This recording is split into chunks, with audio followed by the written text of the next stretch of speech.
Hey, what's up? It's Michael Yo. Welcome to Comics on Canes. This guy has been working his phone. I've been watching him before we started this podcast. He was on his phone working his magic. Of course, you know him, Gio Milian. How are you, bro? I'm doing good. Just keeping busy. The next 10 days are going to be total madness with the transfer portal opening up officially today at midnight. Uh, it's exciting times for Miami talent acquisition season. They got a couple of needs, some areas they want to shore up before the season. Always when you make an investment in a quarterback like Carson Beck or Cam Ward, you want to surround them with weapons, with a supporting cast. So that's Miami's goal and objective here. All right. I want to start with a couple of players that are bouncing, transferring out. The one that surprised a lot of people, Zaquin Patterson. You know, we all saw him. He's a heavy hitter. Last year, he could really come in and deliver the hits. A lot of people were shocked about it. My take was when it happened, he knows what's in the room right now. He knows what's coming, and we can't pretend like he doesn't know who they're going after as well. Yeah, I think a little mixture of that. Also, just kind of the reasoning behind his departure is a mutual parting of ways between Miami side and Patterson. Things weren't exactly working out. They weren't seeing eye to eye. When you talk about team culture and what you want and expect from guys day in and day out, you can't have guys that are not doing the minimums in terms of like just showing up on time, just routine things and team functions. If you catch my drift here, Okay. some off-field stuff going on and whatnot, but he's still a very talented player. I expect him to bounce back. He'll find a Power Four program. He'll put in a little bit of his time and develop and whatnot. What does that mean though? Like the split they had, you know, they both agreed on it. Is that Miami saying, "Hey, you need to move on," or is this Patterson coming to them saying, "So, am I starting next year or what?" Like, I know everything right is being said, but who do you feel initiated this? More so Miami side. Okay, okay, all right. Now Nikar is the big name today. He's leaving. A lot of people had a lot of high hopes when he came in last year. People were saying like he could be next, but then you started to see receivers getting more receivers coming in. Like you got Malachi showing out, you got Joshua Moore showing out, and then you didn't hear as much about Nikar in the scrimmage. I think he maybe caught a couple passes. So what's your take on there? Were you surprised Nikar is leaving? Not entirely. I figured as much. I think it's the very obvious for at least for any Kane fan out there viewing. Uh, what happens is when you're going to go into the transfer portal and add a couple of veteran guys, proven guys to a room like that, naturally you may have one or two younger guys who decide to leave. One of the other factors that comes into play here is obviously everyone knows about Malachi Tony at this point Yep. and how advanced he is at the slot receiver position. He can even play outside a bit as well. Dalen Upshaw really came on near the end of spring, especially at the Z receiver position. Uh, then Josh Moore, he had a couple of practices during camp as well where he caught multiple touchdowns. And this is not including that, CJ Daniels was banged up for the most of spring. JoJo Trader, just a minor thing near end of spring, but he'll be good to go for the season. But with Nikar, you're talking about a receiver that very talented, vertical type of threat, like deep threat, being able to get down the field, but slot receiver type of body. You would idealistically want a guy like that at the Z receiver position. But when you're talking about Z receivers, you want those guys to be guys that are capable of running multiple stems within the route tree. That development didn't really come to fruition. I know the coaches were really high on him. But again, you bring in three young guys and really Dalen Upshaw really stepping up at the Z spot over the last couple of weeks. This kind of made it okay to be able to move on. Mutual parting of ways from both sides. Obviously, when you make an investment as much as they did into a guy like Nikar coming out of the high school ranks, Mm-hmm. and then you have other guys that are either just right there with him that just came in, or about, I would say, a couple that kind of elevated above him already. you kind of have to make that business decision now. And college football is really not what we remember it to be many years ago, pre-NIL. So yeah, and that's what we're talking about. Basically, to stay, he didn't want his NIL to, and I'm making this narrative up, but Miami was not going to offer the same NIL when they got other people coming up that could use that money in NIL. You can't hold on to these players for long because it is business. You can't hold on to them if they're not performing up to their NIL level that you're paying. Well, that, and I got the general sense of it from speaking to a couple of people about the situation with Carr. Yeah, they were excited with him, but they don't want to stunt the growth of Joshua Moore. And usually what you want at the X receiver position, you want a guy with some length, can get downfield, can move the chains as well, physical. Nikar is a slot receiver type body, can't really play the slot, actually, to be very honest. Talented, yes. Had a few first downs in the spring game. He had some moments throughout spring, but sometimes you have to make a business decision in terms of your roster evaluation. I think he's going to be another guy out of the three that have entered the portal between him and Patterson and Horton. I think Patterson and Carr they'll land at Power 4 programs. Those two guys still have talent. It's just it didn't work out here. Now, how much does these receivers, and I'm sure we might have a couple more receivers leaving as soon as Pena is picked up from Miami, if that happens. Do you agree with that or no? Yeah, well, Trevor Pena, he's very much on the table. The Syracuse wide receiver had about 84 receptions last year. I think just about 900 yards, 9 touchdowns. Breakout season for him. The one thing I'll say, just a little warning sign for people, quite a bit of an injury history there. Missed multiple different seasons. Last year was really his first real productive year, like real production. So obviously that gives a little bit of cause of concern. I do think there will be more receivers entering the transfer portal relatively soon. I've hinted at a couple of names that have kind of put out feelers through their agents, trying to see what their market may be if they decide to hit it. A lot of chatter circulating about potentially Colby Young, former. Okay, let's talk. Let's talk about Colby Young. He left Miami. My take is you don't take him back. He had problems in Georgia. He thought the grass was greener on the other side. I know Carson Beck worked with Young before. I can't see Mario taking this dude back. I can't. Can you? I think different situations call for different responses. Basically, if you kind of catch my drift here, like if you have a need, and especially if things didn't necessarily end on bad terms, like things didn't really end on bad terms when Colby Young left Miami. So obviously, he had off-field issue at Georgia last year. He was playing for them last year, a couple of games, and then the suspension and whatnot. Now he's cleared of all the legal situation. I'm not saying that it does happen, but there is some talk. There's rumblings. Yeah, I mentioned it about a week ago over in the board, and some people were shocked. But it was a name that was brought up that he's kind of seeing what maybe his market would be. I'm not saying it would for sure be Miami. I'm sure he'll draw other interest as well. But another name that I think is very interesting because his quarterback is being pursued behind doors by a lot of schools now, especially with the Tennessee situation that happened.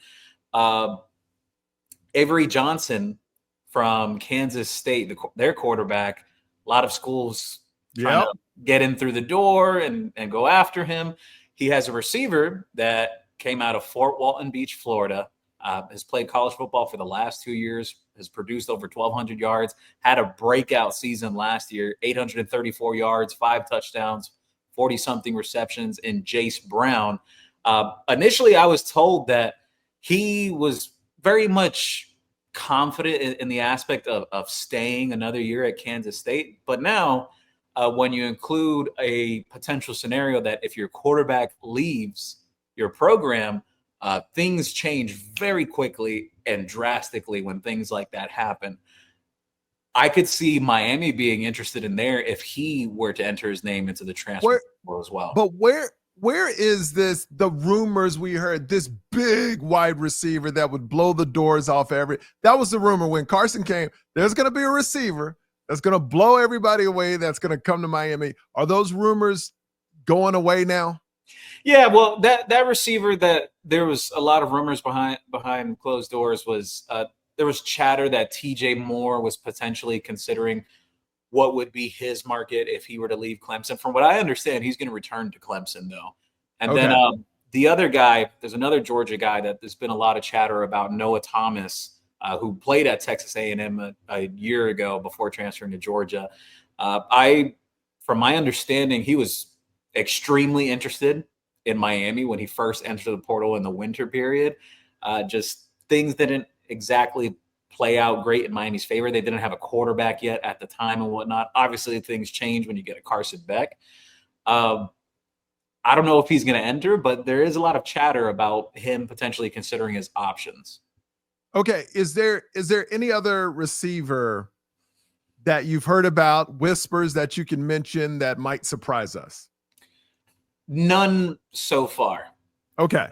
There's always surprises in the transfer portal. Like 2 weeks ago, no one knew Nico was going to leave Tennessee. Things happen. I know a lot of schools, they're just within negotiations with players. Like I believe I mentioned on here last time, or I mentioned on one of the other shows I'm on, that Florida, they've had recent negotiations with two of their better defensive backs, like yes, Bryce Thornton and Sharif Denson, those two guys.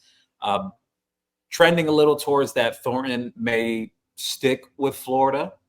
But again, like this is that time of the year that guys may try to renegotiate, or, you know, they see what's going on with the market right now, or the revenue share that's about to come in. There's just so many things coming into factor this year that it's a really wild time. And I think this may be the last year that we see a spring transfer portal window. I think they're just going to make it the winter. You get in, get out. That's your time, and you're out of luck if you want to transfer after spring. Because you're putting in, look, the schools make millions and millions of dollars off these players, but now Nico has set the tone where I kind of like no school. I'm sure a school will pick him up, but I love how schools are coming out saying, no, he's not our dude, because he tried to make an example. I think they're going to make an example out of Nico. I think what could happen is I don't know if Tennessee would take him back, but they could. Nobody's going to pay him $4 million. He got advised terribly by his father, if that's his agent. And now he's seeing the market. I think this is a really big shift in college football, that a player can hold a team hostage when the school's not really coming up with the money. It's the fans. And that's kind of disrespectful to the fans now. So I think, yes, you will see a lot of changes next year. But Nico, I mean, I know this is a Canes podcast, but Nico, where do you think he lands? The heavy favorite was UCLA. There's obviously a lot of reports that are just circulating around everywhere, and people saying this school is backing out and that school. I think the dust just needs to settle a little bit. It kind of feels like this kid is now just being targeted. Like I get it. It was a terrible move to sit out of practice, literally right before the spring game. Not very smart. You know, you're in the middle of negotiations. Show up to practice at least, and then, you know what? If things didn't work out or whatever, you didn't get what you wanted, you hit that portal on Monday or Tuesday right before it opens. In 48 hours, your name is in there. But that's just my take on that. I think just the dust has to settle. I think he'll find a decent program. He's just got to go somewhere, develop a bit. He had a really rough season last year. And like, I know I went a little hard about like his statistics over on X. Like people had mentioned some, but it's true. Things. Yeah, it's not good. Like 19 touchdowns last year, but 10 of those was G5. 9 were in 8 SEC games, and 4 of those 9 were against Vanderbilt. So he did not have a great season at all. Tried to renegotiate again his contract right before their playoff game with Ohio State. And he ended up throwing like 42% in terms of completions in that game, and they lost. So you're talking to someone who was a really, really big supporter of him coming out of high school. I saw him play twice in person.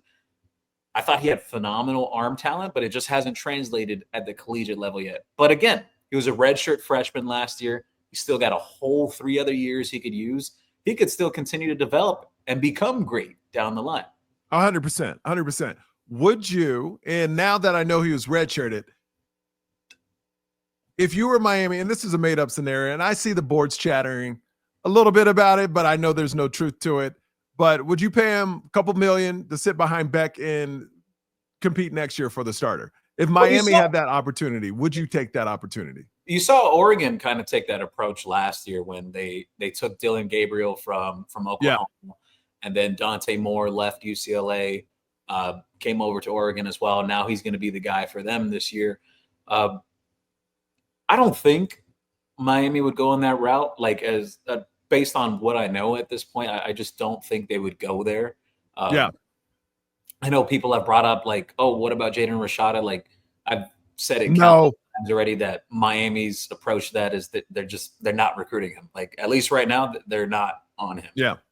So I don't think Miami goes in that direction. So what's the chances of us getting that one Florida defensive back, the safety? Very good, actually. He's very interested in Miami. You're talking about Gregory Smith III. Yes. It's about 6'4", 215 pounds and some change. Former quarterback in high school and then started transitioning over to playing defense. Took a red shirt last year with Florida, from what I understand. Played a couple of games and whatnot. Nice developmental piece, can play in the rotation at Miami. Obviously not a starter level type just yet, but someone that you stash and you build up and, you hope that becomes a starter level player within a year or two. I think they go after, not really, I should say, I know that they'll go after a starter caliber safety in the transfer portal. I don't think anyone's exactly hopped in there yet that would pique their interest right now. But again, I look at, just the scenarios that are playing out around the country. Like I mentioned, Bryce Thornton at Florida. Yeah. We got to see how that plays out. If he decides to return to Florida or whatnot, whatever happens with those negotiations. Or I think an interesting guy is AJ Halsey at Houston. He hasn't hit the portal, but a lot of familiarity there between him and Coach Zach Etheridge. And the other aspect to that no one has really brought up about, when he first entered the transfer portal this was close to 2-3 years ago, he was first playing at New Mexico State as a freshman, had a really big year, entered the portal. There was a lot of teams interested. Texas, Houston, Miami was one of those teams very interested in him. They didn't win him the first time around, but again, if he wants to move up from a program like Houston up to Miami, and you're talking about a guy that is a ball hawk type of safety, 5 interceptions last year. I think his freshman year at New Mexico State, he had like 5 or 6 interceptions too. I don't think any Miami fan would argue against that if he wanted to enter the portal and if Miami wanted to go in that direction. Now, just little spitballing here, but these are very real scenarios that can happen. Okay. Now, it seems like we're trying to upgrade everything on Miami's team because Mario's all about competition, right? It's like, I'm going to bring in the best players. We're going to play it out. But it seems like the running back position on Miami is more protective. Like, if you're really about competition to me, why wouldn't you try to go get Ott? I mean, because if it's all about competition and playing the best people, why wouldn't you go after a Ott? Because we all know he's great. He might be better than Fletcher and Lyle. So why wouldn't you go after him?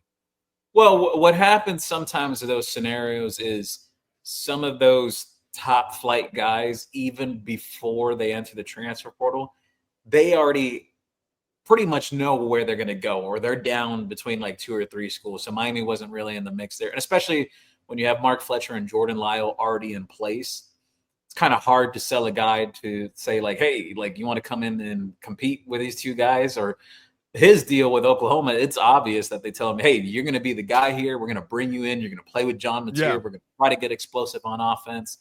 But so I think that's what plays out. Let's take the perfect. Don't you think Ott is above Fletcher and Lyle? Yeah, in terms of what he's proven, yeah. That's what I'm saying. So I think Jordan Lyle has more ceiling than Jaden Ott, though. Yeah, 100%. So but I just feel like certain positions are very protected, where others is just like we're going to try to grab everybody we can. But Mark Fletcher and Lyle have this protection where, like an Ott, you should have known that he was coming out because he's produced more than both of those guys.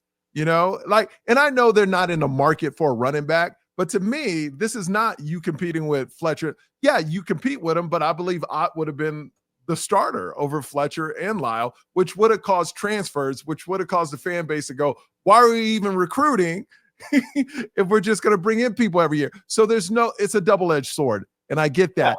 I just wanted to get your take on like any great running back, because a lot of good running backs that have way more proven than Fletcher and Lyle are going to hit the portal. And it seems like we're not going to go after any of them. The requirements to be a Miami Hurricane running back is you got to be third. But we're not doing that for safety. We're not doing that for linebacker. We're not doing that for receiver. We're not doing it except for running back. Yeah, well, I think it's just they're very confident in what they have, just the returning production. Mark Fletcher had, I think it was over 500, 600 yards last year as the number 2, 9 touchdowns. I know some people have some concerns about, a little bit of fumbleitis there, but yes, you hope that gets corrected as you head into the season. Jordan Lyle, super explosive last year, actually now holds the record for the longest run from scrimmage in Miami Hurricanes history now from that USF game. He had a really impressive year himself, but obviously it gets murky after those guys. So I know they're very confident in what they have in those two. Gerard Pringle flashed a little bit in the spring game. Wheatley Humphrey had some moments during spring as well, but it would be very ideal if they could get a depth piece at running back. There's some guys out there, Kendrick Raphael from NC State, who just entered the transfer portal. Naples, Florida native. There's another Naples, Florida guy that entered from Colorado, Isaiah Agostav. You also have Branson Robinson, who just entered today from Georgia, was a big-time freshman running back, had an injury after that first year with Georgia. He's been trying to bounce back, started playing a little more last year. A guy like him could make it ideal scenario. I think just from a roster makeup, what you have in that running back room, I think you would like to add a guy that has more size. So like Branson Robinson, you're talking about 5'10", 5'11", chiseled up, 225, 230-pound running back. Again, concern with the injury, yes, but opportunity can be there to get in a rotation at Miami and get some key carries. And please, for the fans that watch this podcast, do not take I'm disrespecting Mark Fletcher and Lyle. I'm just questioning how every other position, we want the best out of the portal, and especially if they're better than what we have. And I was just questioning Gio to see his take on why we don't do that for running back. And comfortable with the position, I get, but are they the best? If a bet, so we talked about that, but I just wanted for the people that do watch the podcast, no disrespect to Fletcher and Lyle, I think they're great. But if there was a top tier running back in the market, just because you're comfortable, I would go after him myself. If you're preaching, we're going to get the best players at Miami. So yeah, well, that was their approach too last year, like when they took Damian Martinez. Mark Fletcher coming off that foot injury. He had a very serious foot injury. It was very up in question if he was going to be ready in time or not for the season. Thankfully, it played out perfectly for Miami. They had a really great stable of backs last year. But here's the thing, Gio. But here's the thing. If Fletcher never got hurt, we would have never had Damian Martinez. They probably would have never looked. And look how great that turned out. Yeah, no, you're right. Yeah, so that's all I'm saying. Out into your favor. Yeah, I do want to ask you about Ryan Clark's statement, how he blames Mario for the whole Nico meltdown that's going on right now. This is when Miami. It's so funny how, and we all know this. I mean, you cover the Canes for years. We know Miami gets clicks. People love to talk about or watch Miami. And now I just feel like announcers are just saying the most idiotic things just to get traction. Yeah. Sometimes it's for clicks and views. Sometimes that comes into play. My thing is that Ryan Clark is going off of a graphic or what was purported out there as well. No one truly knows what Carson Beck actually got in the market. Mm-hmm.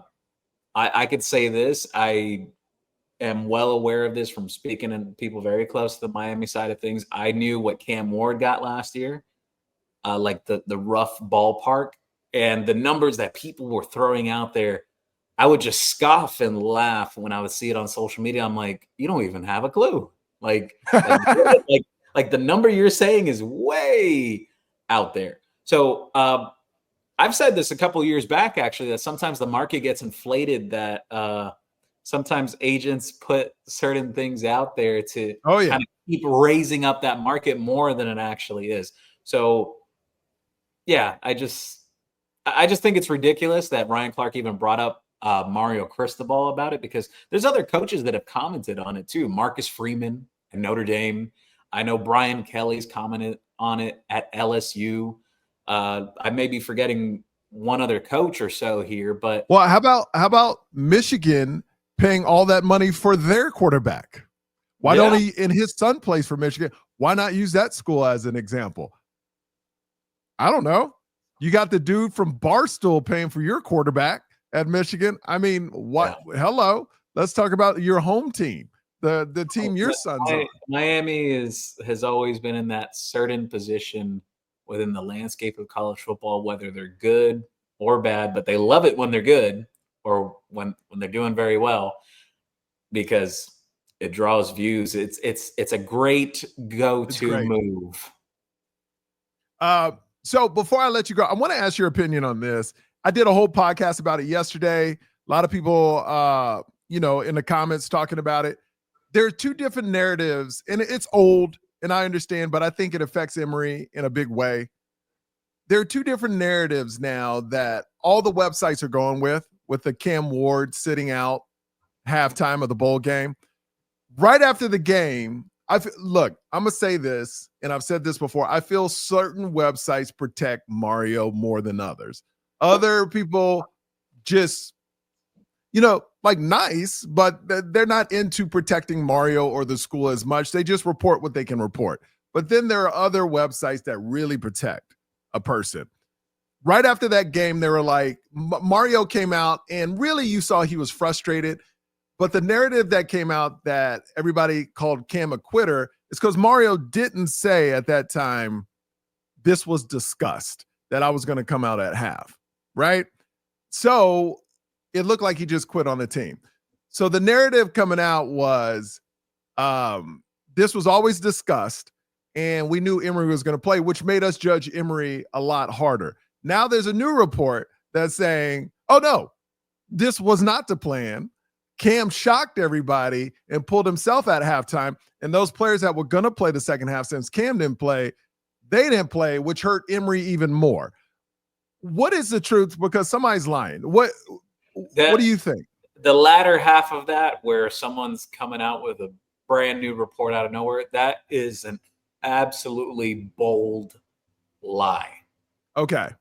There are some of us in the media that were aware of it already the week before the game took place. The plan was that Cam was going to play one half. I want people to understand this too, that Cam Ward gave a lot to this university in terms of his play. It was electrifying. He's the greatest single season in Miami Hurricanes history for a quarterback.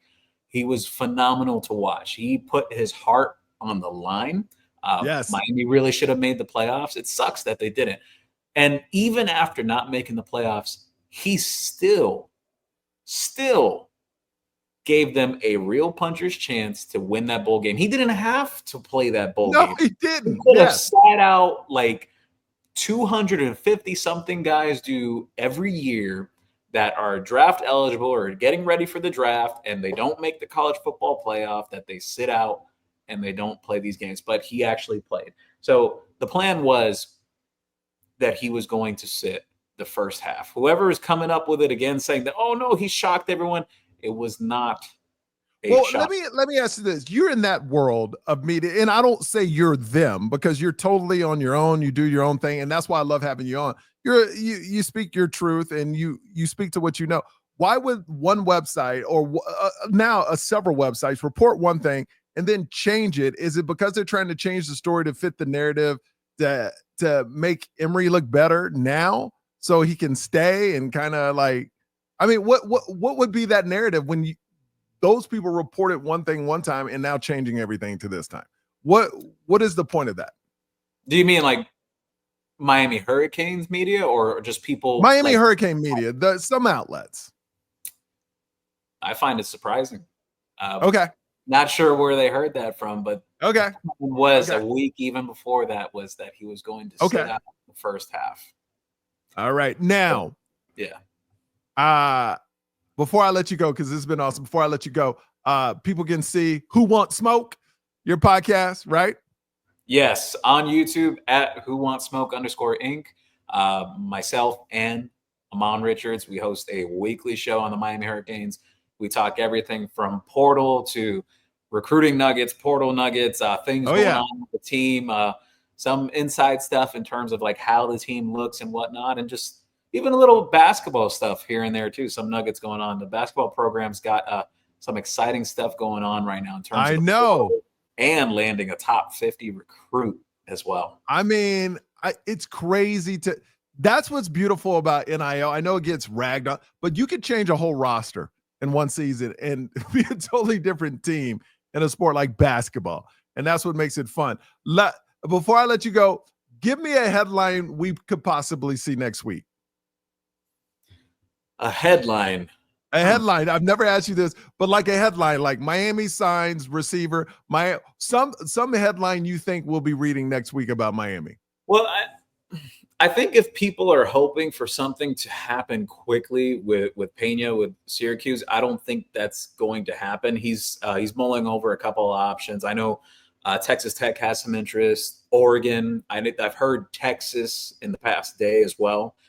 Those are some other programs involved there. I know Miami's really excited about Malachi Toney. Like, yeah, let me tell you, that kid can seriously play, and he's kind of forced some people on their way out of the program too, just how impressive he is. So I guess the headline you could see is Miami signs safety, or potentially too. I think they'll get that wrapped up pretty quick. Okay. And you don't have to comment on this if you don't want. Do you see Malachi Toney in front of Ray right now on the depth chart?